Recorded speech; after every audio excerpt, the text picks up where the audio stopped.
Welcome back, everyone. So today we're going to take a look here at the OLIGHT Odin. So this is a weapon-mounted light with 2,000 lumens that'll cast out the 300 meters. You'll get to see this in real-world testing right at my range and out in the mountain air. And we're out here in a big, wide, open field. Nice, cool night. Let's go ahead and get it activated here. And so this is how powerful this light is. Super strong. We're looking probably about 150 yards across the field. Lights everything up all the way out there to the trees. And the camera's only going to pick up so much at distance, but pretty impressive. Pretty much lights up this whole section of field that I shine it on. And all the way, if we go diagonal across the field, camera won't even pick up how far it's shining. So hopefully in the drone footage, it'll pick that up for you so you can see just how powerful it is. And then whenever you want to click it off, just go ahead. So you can either do momentary on and off like this, and then let go of the button, or you can just click it real quick and it will go ahead and come right on. So, and then even here up close with the detail, pretty powerful in terms of what it's capable of. Just really anything that you pointed at, it's pretty much going to light it up like the sun.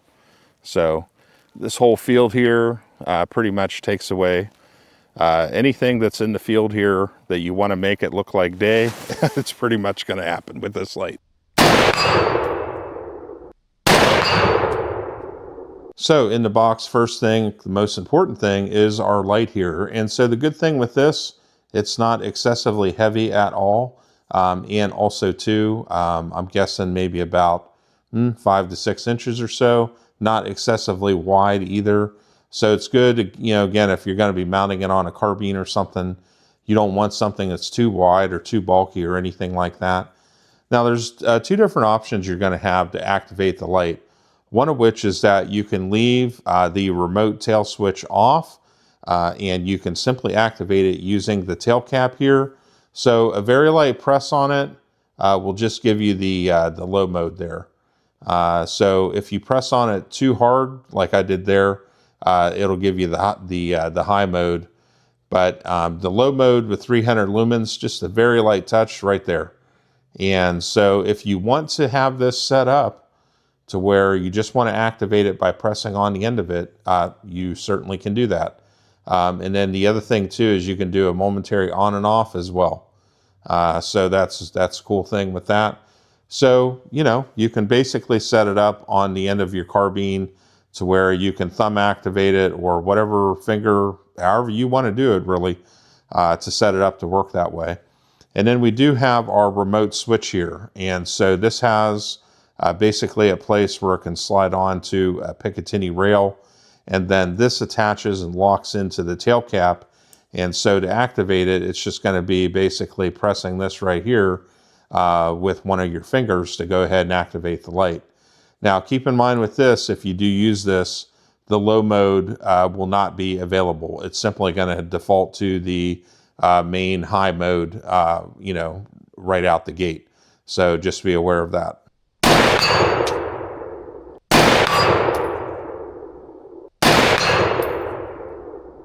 Now, two different options for charging. It comes with the traditional OLIGHT magnetic charging cord. The only thing with this is that this is different than the regular ones. This one here, and you can see it's kind of marked in red. This is specifically for this light because it's basically much more powerful light than say something like an Arc Pro or whatever. So with that, this charging cord is different, and the regular OLIGHT charging cords will not attach. There'll be kind of a magnetic repellent between the two, and it won't let you hook up. Also, the other thing you can do is if you wanted to, you can hot swap the battery on this simply by unscrewing the cap and then dropping out the battery. It's just it's a OLIGHT 21700, and so you can buy these and then basically have spares if you want. And also to charge, you can buy chargers and stuff for 21700 batteries. And yeah, so if you want to hot swap it, you can do that too.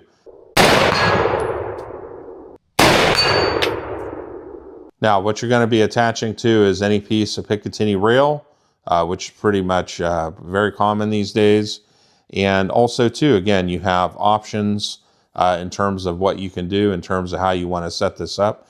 And this will be, you know, solely up to you, but you can slide the connector on this way and have our piece of Picatinny rail like right here, you know, perhaps our the front end of our carbine or whatever. You can rotate it this way, you know, however you want to do it. You know, put it on the top. I mean, I don't know, whatever you want to do. And then the other option that you have here, you can slide this off, and then you can go ahead and go this way and go ahead and slide it in. I'll go ahead and pop that and do it that way. And so again, just kind of depends on how you want to run it and how you want to attach it. So you have those two options there, and it's basically just this button. You just have to rotate it to the unlock. You press the button, and then you can just slide that piece off, rotate it around, and then to slide it on, you got to press that button again and slide it on, and there you go. So it's all gives you that versatility there to mount it how you want. Now, once we decide that how we want to mount it, we just need to loosen up these two screws here with our Allen key, just enough so that we can go ahead and fit in and attach it to whatever piece of Picatinny rail that we want. And then once we've done that, it's a matter of just tightening up these screws. And so we'll go ahead and get that done. Now, once we get these two screws tightened down, it's just going to be a matter of turning this knob right here, locking everything into place, and then this will be, the light will be locked into the mount, and the mount will be completely locked in here to the Picatinny rail, and we are good to go. And then to attach our remote switch right here, if we so desire, it's magnetic, and then all we have to do to lock it into place is push forward on this ring, and we are attached and good to go. And so all I have to do is press this switch here to light everything up, and easy day. To remove it, it's pretty simple. Just pull the ring back, and then you can pull the magnetic cap off there. And yep, so easy. So anytime that you want to detach it, it's just a matter of shifting this ring back and forth and then removing the magnetic, you know, obviously there's a magnetic pull there to keep it attached.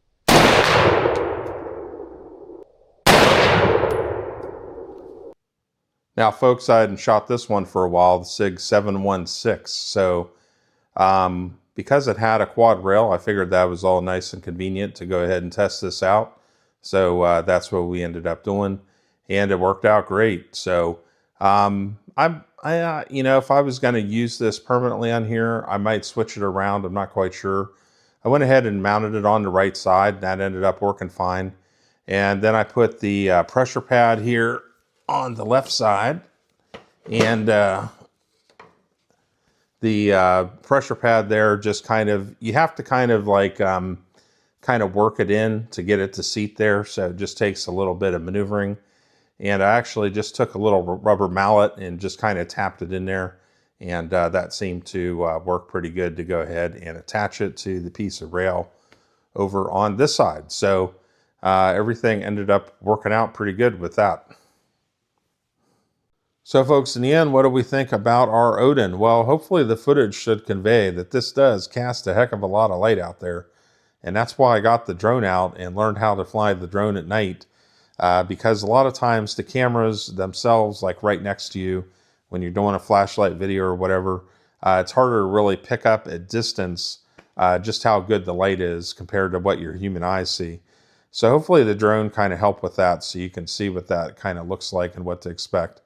I would say that field there is probably about 200 yards. They say this will stretch out to 300. I definitely believe that. It certainly puts a heck of a lot of light out there. It's kind of like facing the sun. So it is pretty intense. Two other things I like about it is the mount. It's very adjustable in terms of being able to flip it around. So that should give you some options in terms of how to set it up. And I also like the fact that you can either use the tail switch or you can use the additional magnetic tail cap and the pressure pad. Totally up to you. You can use one or the other. On future build I do, I might just go ahead and just go with using the tail switch on it. So kind of all up to you with that. But in the end, this worked out good. We'll revisit this in the future. We'll do another video or two with it down the road, and we'll catch up with it at some point. Maybe do a comparison video or something too.